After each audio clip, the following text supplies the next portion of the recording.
If you still remember when Sigma was the brand people bought to save money, this list is going to hit differently. Because these are not just good lenses. These are the lenses that changed what Sigma actually meant. And by the end of this list, you will understand exactly why Sigma is no longer treated like the backup option. Welcome to AltBuzz Lenses, where we cut through the noise and talk about the gear that actually moved the needle. And if this kind of deep gear storytelling is what you have been looking for, hit subscribe right now.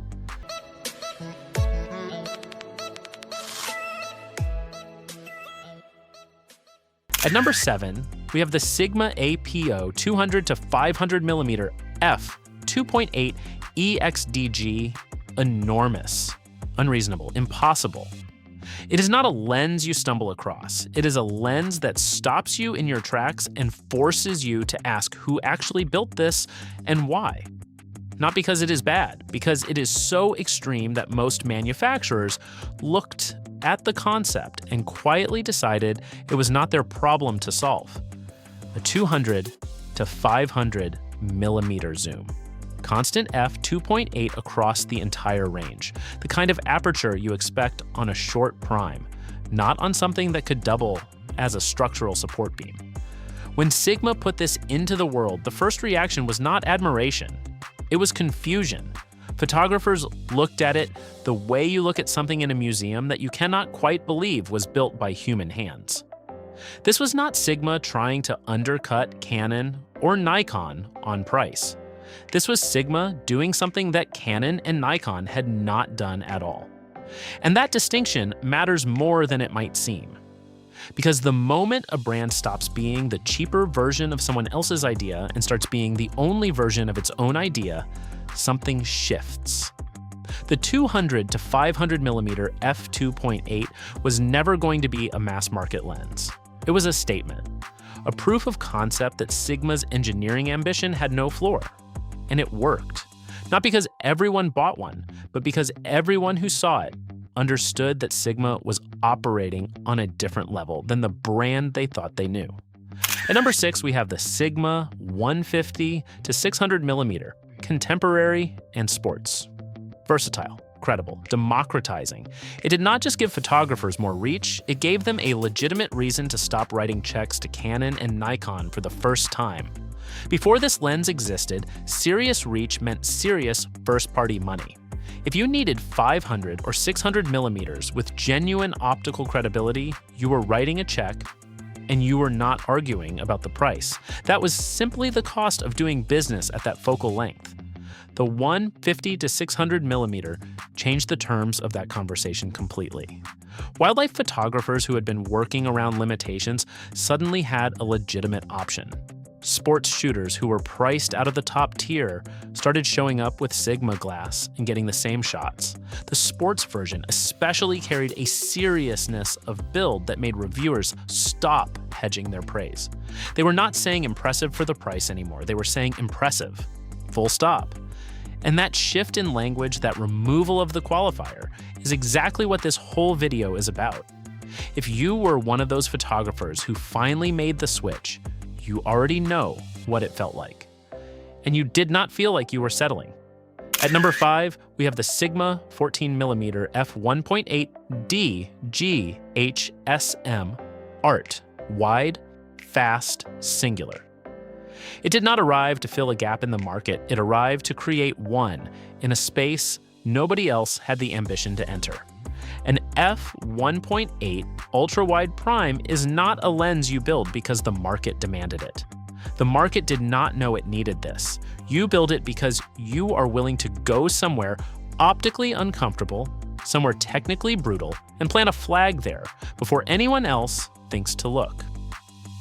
Sigma looked at the ultra-wide prime space, dominated by slower apertures and significant compromise, and decided none of those compromises were acceptable. Night sky photographers, environmental portrait artists, architectural shooters working in brutal low light, all of them suddenly had a tool that felt purpose-built. And the image quality was not just acceptable at f1.8s, it was genuinely remarkable. Corner sharpness at that aperture, at that focal length, is one of the hardest things to achieve in lens design. Sigma achieved it. What this lens represented in Sigma's story was a moment of creative confidence, the moment they stopped playing in obvious categories and started going all the way in the ones nobody else had entered. If Sigma's transformation is landing the way it should, you already know what to do. Subscribe to AltBuzz Lenses. We tell gear stories the way they actually deserve to be told. At number 4, we have the Sigma 85mm f1.4 DG HSM Art. Confident, beautiful, unafraid. It did not politely knock on the door of portrait photography's most competitive focal length. It walked straight in and started rearranging the furniture. Canon's 85mm had been on working photographers' cameras for decades. Nikon's version had earned the kind of loyalty that borders on religion. These were not just good lenses. They were lenses with history, with the weight of 10,000 editorial shoots and wedding galleries behind them. Walking into that conversation required more than good glass. It required nerve. Sigma walked in anyway. The bokeh had a quality that portrait photographers talk about in almost emotional terms, that smooth, creamy transition from sharp subject to melted background that makes a portrait feel like it breathes. And the sharpness wide open was the kind that makes you check your focus twice because you cannot believe a lens is doing that at f1.4. Reviews said things Sigma had never quite heard before. Not impressive for a third-party lens, not good value for the money. Just, this is one of the best 85mm lenses available. If you shot portraits in that era and you were honest with yourself about the results, you already know which lens was winning the conversation. At number 3, we have the Sigma 50mm f1.4D G HSM Art. Heavy, serious, deliberate. It chose the most contested piece of glass in photography as its battleground and showed up sharper and more serious than anyone expected. The 50mm normal prime, the single most argued over focal length in photography, the lens every major manufacturer has built, refined, and defended across decades. Sigma looked at all of that history, all of that entrenched loyalty, and decided this was exactly where they needed to plant their flag. It was not a subtle lens, it was large, built with a seriousness that felt closer to a professional telephoto than a normal prime. Some photographers pushed back on the size. But when they started shooting, the conversation changed. Chromatic aberration, that fringing of color around high contrast edges that ruins an otherwise perfect shot, was handled at a level that embarrassed lenses costing significantly more. Sigma was not offering a budget alternative to the 50mm conversation. They were trying to win it outright.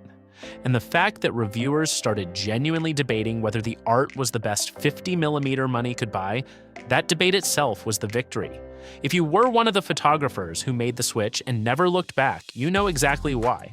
At number 2, we have the Sigma 18 to 35mm f1.8D CHSM Art.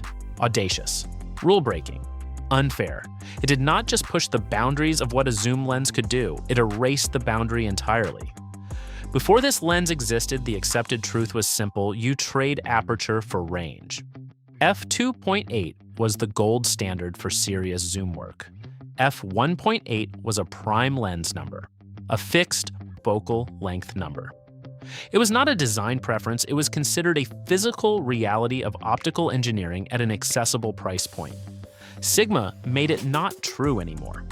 Built for crop sensor bodies that serious video shooters and documentary photographers had turned into their primary tools, it gave them something genuinely unfair: a constant f1.8 across a versatile range in a single lens that felt like cheating. Video creators building cinema-style setups on crop sensor rigs found that this one lens could carry an entire production. Photographers who had been collecting multiple primes to cover the same range started looking at their bags differently. If you were building a kit around a crop sensor body in that era, this lens did not fit neatly into your workflow. It restructured it entirely. At number 1, we have the Sigma 35mm f1.4D GHSM Art. Quiet, confident, definitive. It arrived in 2012 not as a challenger looking for a fight, but as a statement that landed on reviewers' desks and refused to be ignored. Not with noise, not with a marketing push. With sharpness across the frame that people mentioned first. Then the rendering, then the build quality, the dampened focusing ring, the mechanical confidence that says this lens was built by people who cared about more than the spec sheet. And then came the thing that changed the most. The language. No qualifiers, no hedging, no for a third-party lens, just this is one of the best 35mm lenses you can buy. That sentence did not exist in the photography world before this lens. Sigma was the budget option. Sigma was the compromise. And then suddenly, Sigma was the recommendation, not in spite of Canon and Nikon. As the answer to the question of what you should actually put on your camera, one lens, one shift. One moment where the industry paid attention and did not look away. If you bought one in those early years and felt that quiet certainty the first time you pulled the files, you already knew before anyone else did. If this video gave you a completely new way of looking at Sigma, and honestly, it should have. Subscribe to Alt Buzz Lenses. This is what we do here. Gear stories that actually mean something. Sigma did not change its reputation with marketing. It changed because a few lenses made photographers stop thinking of Sigma as the cheaper option and start thinking of it as the smarter one. This is Alt Buzz Lenses. See you in the next one.